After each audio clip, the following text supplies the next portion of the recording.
వస్తున్నాయి అంటే ఈ సంక్రాంతికి బెస్ట్ మూవీ లాగా టాప్ లో ఉందన్నమాట. సో ఎలా అనిపిస్తుంది చిరంజీవి గారికి? చాలా హ్యాపీగా ఫీల్ అవుతున్నాం. First of all congratulations Chiru sir, చాలా బాగా తీశారు మూవీ. అంటే మీ వరుసగా ఒక 3-4 మూవీస్ మీ ఫ్లాప్ అయ్యాయి, బట్ ఇది మాత్రం చాలా హిట్ అయినందుకు చాలా హ్యాపీగా ఫీల్ అవుతున్నాను. చిరంజీవి గారు వెంకటేష్ గారి కాంబినేషన్ లో ఎవర్ గ్రీన్, అసలు ఈ కాంబినేషన్ ఎప్పుడు మర్చిపోలేము. ఇండస్ట్రీ బ్రేక్ చేసింది కాంబినేషన్. ఎందుకంటే డైలాగ్ ఉండే వెంకీ సార్ ఒక 20 మినిట్స్ ఏమో ఉన్నాడు హార్డ్లీ, అంతే. ఆ 20 మినిట్స్ లో సినిమా అయితే ఇంకా హిట్ అయ్యింది, అంటే సూపర్ డూపర్ హిట్ అయింది. ఎందుకంటే వాళ్ళిద్దరు కామెడీస్ కానీ వాళ్ళిద్దరు పంచెస్ కానీ ఆ మూవీలో ఉన్న స్టఫ్ అంతా అసలు చాలా బాగా నచ్చింది నాకైతే. సంక్రాంతికి అయితే మంచి స్టఫ్ తీసుకొని వచ్చింది అనిల్ రావుపూడి గారు. సంక్రాంతికి మొత్తం అనిల్ రావుపూడి గారు ఒక సంతకం పెట్టుకున్నట్టున్నారు ఆయన డే అని చెప్పి. అవునవును, ఎందుకంటే చాలా సినిమాలు వచ్చాయి, ఎందుకు ఆయనే ఎక్కువ హిట్ అయింది. ఆయనలాగా ఆలోచించారు ఎవరు కాబట్టి. అంటే కొన్ని మూవీస్లలో చాలా క్రింజ్ ఉంటుంది, కొంచెం అన్కంఫర్ట్ ఫీల్ అయ్యే సిచ్యువేషన్స్ ఉంటాయి, అన్నీ ఉంటాయి. బట్ ఇందులో ఆల్ రౌండర్ అన్నీ ఉంటాయి. ఎందులో కూడా అరే ఈ మూవీ చూస్తారే ఇలా ఉండేది అని అనిపించదు. అనిల్ రావుపూడి డైరెక్షన్ అంటే వేరే లెవెల్ అసలు. ఎంత పెడతారా?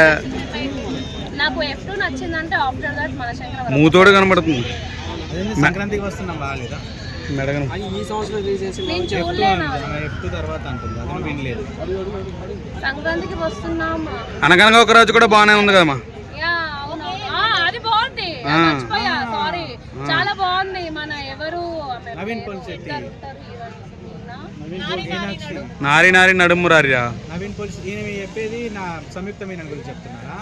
మీనాక్షి చౌదరి గురించి చెప్తున్నారండి. మీనాక్షి చౌదరి అనగనగా రాజేనండి, నవీన్ పోల్శెట్టి హీరో. కొంచెం హీరో చిన్నగా అయిందో హీరోయిన్ పెద్దగా సన్నగా ఉన్నాడానా? నవీన్ పోల్శెట్టి గారికి మీనాక్షి సెట్ అవ్వలేదు అనిపించిందా? అక్క రాజాసాబ్ హిట్ అవుతుంది అన్న 2 నెలల కోట్లు లాస్ వచ్చింది, ఏంది మరి ఇస్తావు ఏమన్నా మరి? అంటే అభిమానిగా నేను రాజాసాబు హిట్ అవ్వాలని చెప్పేసి నేను అనుకున్నా. ఎందుకంటే మనోడు అసలు ఈ మారుతి గారు ఎందుకు ఇట్లా చేసే డిసప్పాయింట్, అంతా కట్అవుట్ ఇచ్చి నీ చేతుల అంతా ఆ మనిషిని తీసుకొని నీ చేతిలో పెడితే ఎండ్ ఆఫ్ ది డే మాకు డిసప్పాయింట్ ఇస్తామని చెప్పి ఎక్స్పెక్ట్ చేయలే. ప్లీజ్ ఇంకా మూవీస్ అనర్థం చేయకండి సార్. అనిల్ రావుపూడి సార్ జర మా ప్రభాస్తో ఒక మూవీ చేయొద్దు ప్లీజ్, వెయిట్ చేస్తున్నాం. అందులో నాకు మర్దల్ క్యారెక్టర్ ఇవ్వాలి. అట్టర్ ఫ్లాప్ అని కింద కామెంట్. కుళ్ళుపోతులండి, కుళ్ళుపోతులు ఎదుగొద్దని కుళ్ళు కొట్టినారు. అది ఇంకా అడుగుతారా కెమెరా